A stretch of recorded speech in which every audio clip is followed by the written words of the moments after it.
Hello students, आज जो हम टॉपिक कर रहे हैं वो है महासागरीय निक्षेप।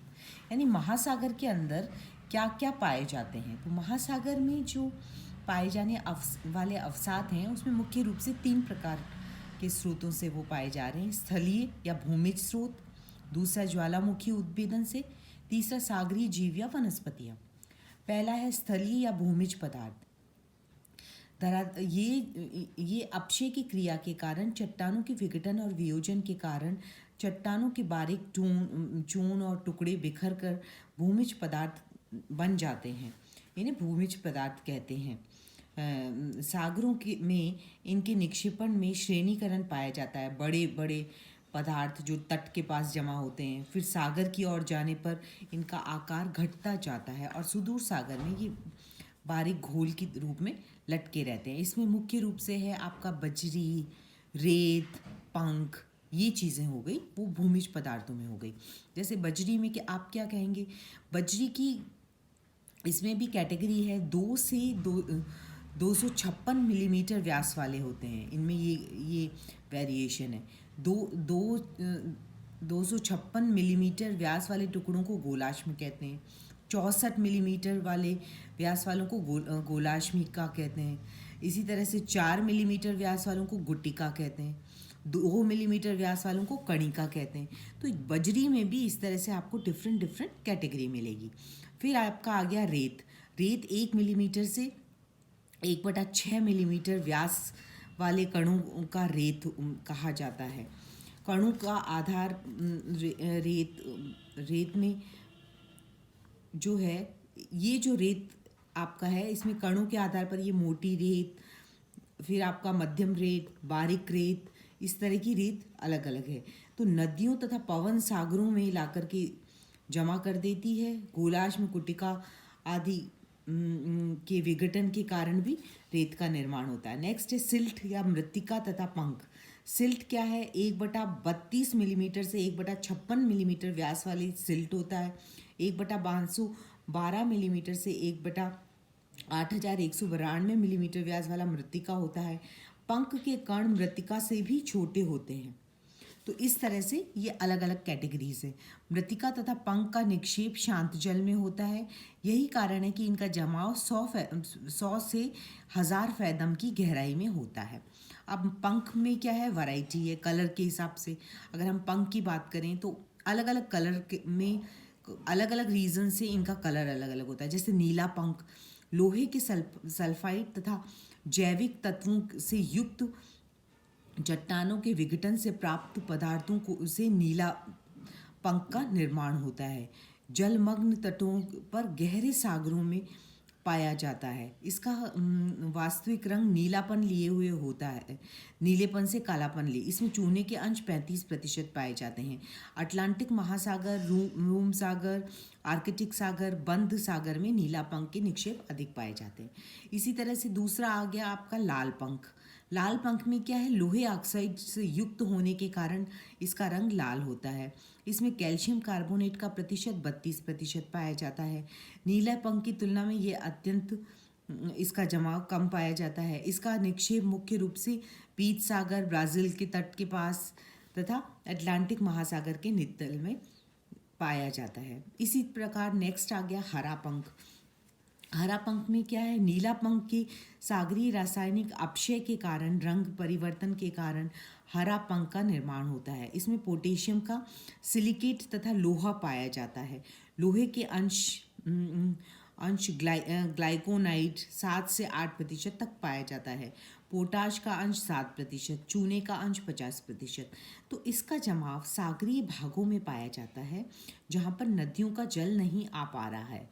उत्तरी अमेरिका का प्रशांत महासागर, अटलांटिक तटों के पास जापान, ऑस्ट्रेलिया तथा दक्षिण अफ्रीका के तटों पे ये पंख पाया जाता है। फिर है ज्वालामुखी पदार्थ।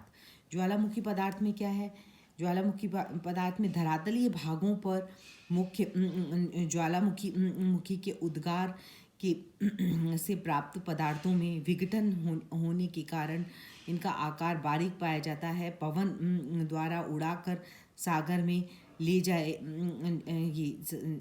जाते हैं। वर्षा का जल भी इन्हें नदियों के सहारे सागर में पहुंच जाता है। दूसरा, महासागरों के अंतर्गत ज्वालामुखी के उद्भेदन के कारण ज्वालामुखी पदार्थ सीधे सागरों में जमा कर दिए जाते हैं। सागरों के किनारे कणों वाले ज्वालामुखी पदार्थ मिलते हैं, जिन्हें ज्वालामुखी रेत कहते हैं। ज्वालामुखी का रेत जमाव नीला पंख के समान होता है। तो ये आपका ज्वालामुखी से जो आपकी एशेस निकल रही हैं, उनका उड़ाकर पवन उन्हें ले जाती है और जमाव कर देती है। तो ये तो आपका दूसरा ज्वालामुखी। पहला तो आपका सबसे पहले भूमिज आ गया, फिर आपका ज्वालामुखी आ गया। अब तीसरा बचा है जिसको कहेंगे जैविक पदार्थ। अब जैविक पदार्थ में आपकी कैटेगरीज है। तो कार्बनिक पदार्थ भी कहा जाता है इनको। सागरीय जीवों के अस्थिपंजर तथा वनस्पति के अवशेष से प्राप्त पदार्थों को इसमें सम्मिलित किया जाता है। इसमें नैरिटिक पदार्थ, अगाध सागर स्थल पैलेजिक पदार्थ। नैरेटिक पदार्थों के अंतर्गत जीवों के अस्थिपंजरों तथा वनस्पतियों के अवशेषों को सम्मिलित किया जाता है, जबकि पैलेजिक पदार्थों में विभिन्न प्रकार के शैवाल के अवशेष को सम्मिलित किया जाता है। सागरीय तरंगों द्वारा जीवों के अस्थिपंजरों तथा वनस्पतियों में विघटन एवं रासायनिक परिवर्तन होता है, जिस कारण वे पंख तथा रेत में बदल जाते हैं तथा उसका जमाव सागर तली में होता है। इनमें चूने के कार्बोनेट पाए जाते हैं। छिछले सागरों में ये चूने के कार्बोनेट्स आपको मिलते हैं। अब आपका एल्गाई का पैलेजिक पदार्थ में विभिन्न प्रकार के शैवाल, जो एल्गाई है, उसके अवशेष आपको सम्मिलित मिलेंगे। अब हम आते हैं तटवर्ती पर। तो तटवर्ती नैरेटिक पदार्थ जिसको कहते हैं, तटवर्ती या नैरेटिक पदार्थ, ये सागरों के जीव जंतुओं के अवशेष के पदार्थ हैं जिन्हें नैरेटिक कहते हैं। इनका जमाव मुख्य रूप से महासागरीय मग्न तटों पर पाया जाता है। भूमिज जमाव के आवरण पर इनका जमाव पाया जाता है। इसमें मोलस्क जीव, इनके टुकड़े, रेडियोलैरिया के अस्थिपंजर, स्पंज, कंटिका, ये सारे, और चूना प्रधान अम्ल प्रधान वनस्पति के अवशेष को भी सम्मिलित किया जाता है। ये आ गया आपका सेकंड, तट तलवासी। अब आपका आ गया अगाध सागर स्थल, जिसे कहेंगे पैलेजिक पदार्थ, यानी बिल्कुल डीप सी में पाया जा रहा है। इसके अंतर्गत अगाध सागर में मिलने वाले शैवाल से निर्मित पदार्थों को सम्मिलित किया जाता है। वास्तव में ये पदार्थ अंक के रूप में पाए जाते हैं, जिन्हें उज भी कहा जाता है। चूना प्रधान उज चूने के अंश की अधिकता के कारण पदार्थ अधिक गहराई में पर नहीं पाए जाते, क्योंकि शीघ्र घुल जाते हैं। 1000 से 2000 फैदम के बीच महासागरों की तली पर पाए जाते हैं। ये दो प्रकार के होते हैं। एक तो होता है टेरापॉड उज ग्लोबिरिना, और दूसरा है सिलिका प्रधान उज। तो टेरापॉड उज दो प्रकार के उज हैं आपका, जिनको दो भागों में विभाजित, चूना प्रधान और दूसरा बिना चूना। तो फर्स्ट चूना प्रधान में आप चूना प्रधान और सिलिका प्रधान, है ना, चूना प्रधान सिलिका प्रधान। चूना प्रधान में आप जो देखेंगे और उसमें टेरापोड उज और ग्लोबिरिना उज ये आ जाएगा। फिर सिलिका प्रधान जो दूसरा कैटेगरी है, उसमें आ जाएगा रेडियोलैरिया, डाइटम, फिर आपका अकार्बनिक पदार्थ आ जाएगा। तो चूना प्रधान में आपका टेरापोड उज है, इसमें कैल्शियम कार्बोनेट 80% पाया जाता है, जिसका व्यास आधा इंच का होता है। ये अयनवर्ती सागरों के गर्म जल में रहने वाले उज हैं, जो 300 से 1000 फैदम के बीच में पाए जाते हैं। फिर इसी में दूसरा चूना प्रधान में है ग्लोबिजेरिना। ग्लोबिजेरिना में आपका है, इसका रंग दूधिया होता है, सफ़ेद होता है। इसके अलावा इसका रंग नीला, भूरा, पीला, हरा भी हो सकता है। इनकी रासायनिक संरचना में कैल्शियम 64.47%, सिलिका तत्व 1.64 और खनिज 3.33 तक पाए जाते हैं। ग्लाइकोनाइट होता है। इसके अलावा क्वार्ट्ज, अब्रक आदि खनिज भी मिलते हैं।